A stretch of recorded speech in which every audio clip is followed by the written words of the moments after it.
Hey everybody, it's G Bear Homesteading the Desert. Welcome to this installment.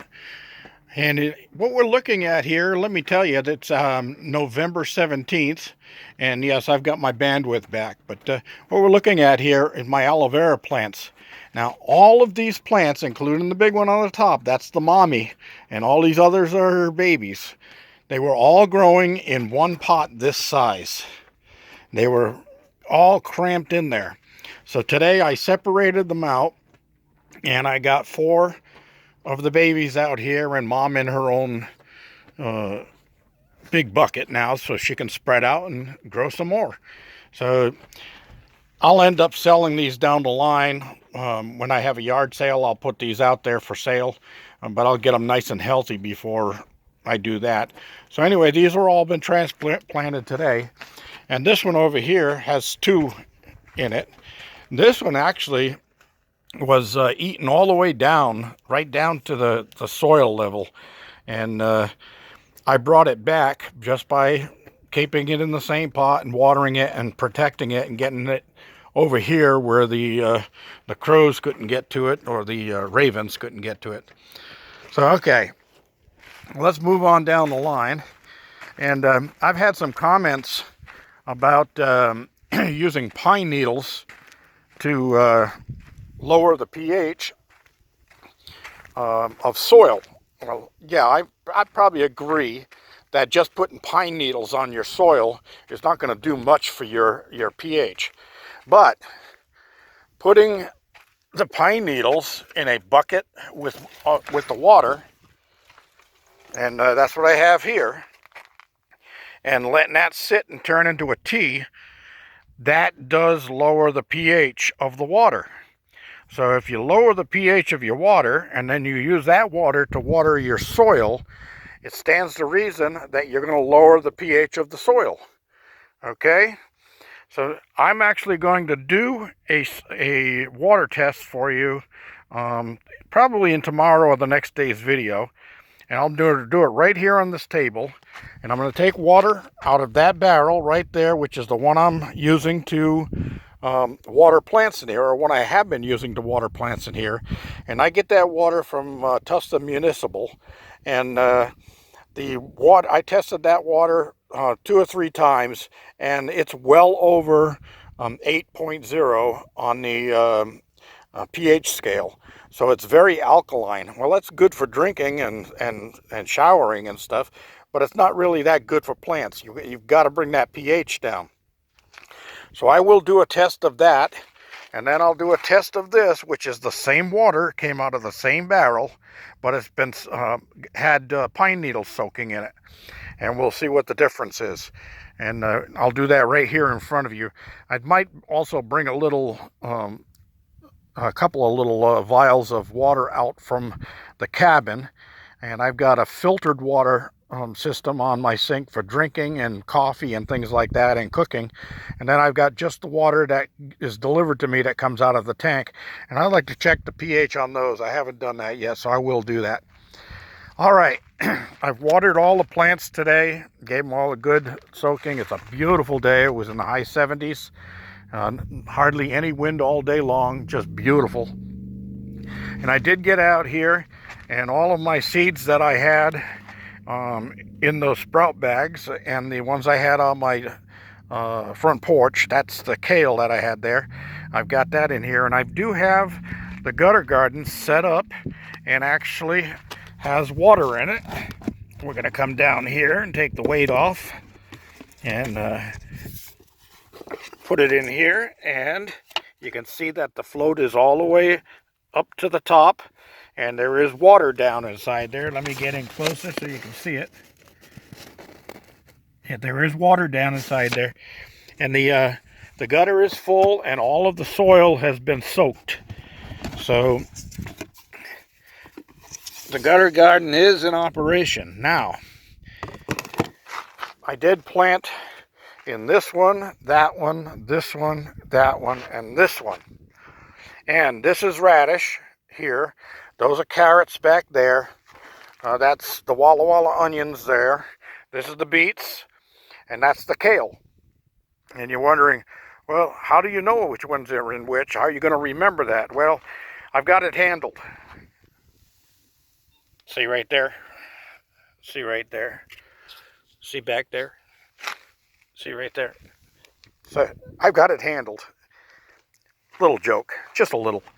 All right, so I watered all of these and I checked the pH, and the pH is down to a good 6.5 now. So I'm happy because I used up the water in the first tea, the one that I had in here, and I had that down to 5.2 to 5.5. So putting that in the high alkaline soil helped me bring the pH down on all of this soil pretty quickly. I didn't have to wait no 30-40 days to do it, so it brought it down well. And I wanted to cover that. So we've got that part done. And I'm going to move over here. And one of the tomato plants that I had that had died from the cold, I took the soil out and I dumped it in my barrel here so that I could mix it up again and add the nutrients I need to reuse the soil. Well, here's one of the rusty cans that I put down in the bottom of that pot way back when I first planted in it. There's another can there. You can see how it just rusts right up and falls apart, and that's just puts perfect iron into the soil, and that's why everything was growing happy in that bucket until the frost came, or not frost, but the cold basically just froze the water that was in the plant and killed the greenery on it. So I'm ready with a little bit more soil here. I'm going to have to pick up some more. My compost isn't ready to start using for soil yet. It'll probably be next summer before I get anything out of that compost bin that's usable. All right. I also put a gutter up on the battery house, and I have it coming over with a 3/4 inch hose going down into my rain barrel. So the rain barrel is doing double duty. And what I did for a downspout on that was that's a flex connector, electrical flex connector for electrical flex conduit. And it's a 3/4 inch size. So I used my unit bit to drill a hole in there, put that in there, and then on the top I drilled holes so that the water wouldn't have to stay up too high before it came down the tube. And then I used the same thing down in here. Is the same type of fitting going into the top of that unit. But as I'm standing here, I just remembered the only thing I forgot to do was take the knockout out of this plastic cap. So I have to pull that right after the video's over and pop that out before I forget. Otherwise this hose is just going to fill up with water. Gutter's going to fill up with water, and it won't ever get in there. Now you notice my gutter is a little short here. Well, instead of having to go buy a whole new piece of gutter just for 6 inches of gutter space, what I did was I put a piece of L flashing up there as a diverter. So as the water runs down the roof, instead of coming off that corner, it's going to run over into the gutter, and I'll still get most of the rain. I'm going to lose about a 1/2 square foot of surface water there, but I don't think that's going to make much of a difference. All right, so I've been cleaning up the area here. I moved my smoker. I put my barbecue underneath there. I put that shelf on there, and I'm thinking about out back. I'm thinking about putting the a garden box at the kitchen window. And it'll be a pretty good sized box there. I'll have to put a couple of legs down to hold the weight, because when it's filled with soil and water, it's going to be heavy. But I'm going to grow herbs in that right outside the kitchen window. And then I can pop out here and grab what I need off of it whenever I want to. Then I got to thinking, well, why don't I do another little box here? And it doesn't have to be a really big one, but I'll put some desert plants in there, some succulents, just for a nice little dress up, something to look out at, to see some nice green plants outside the window. All right. You can see here I cleaned up the power tools. I got all of those moved, And where did they move to? Well, they moved to my new bad weather workstation here underneath the garage door and tarp. There's my chop saw, my table saw. I folded it up because I'm not using that right now. I got a work table out here.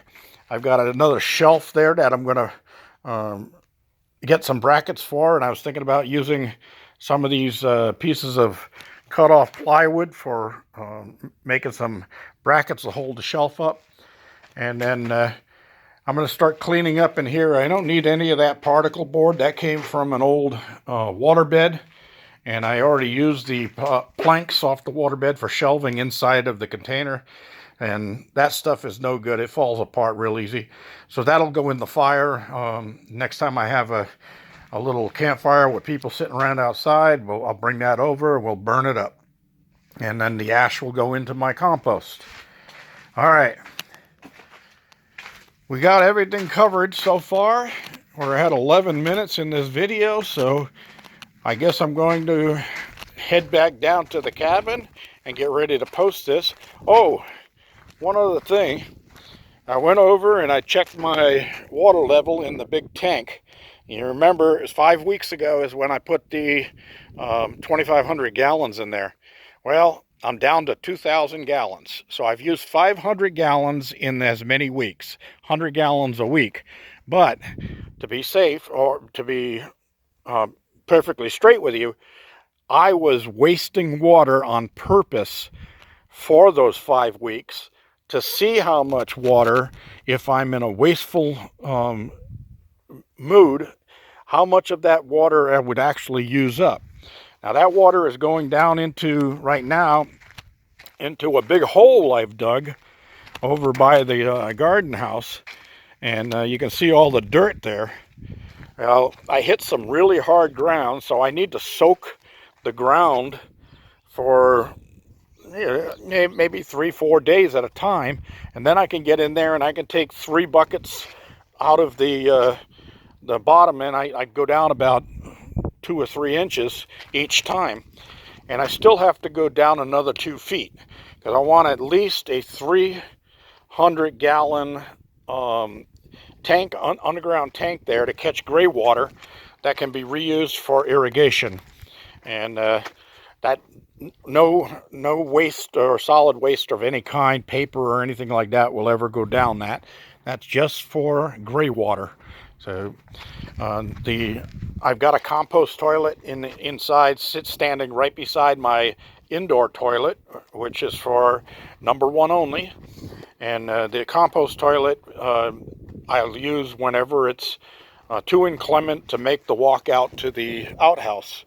Now, I installed the outhouse back in 2016, and I've been using it ever since.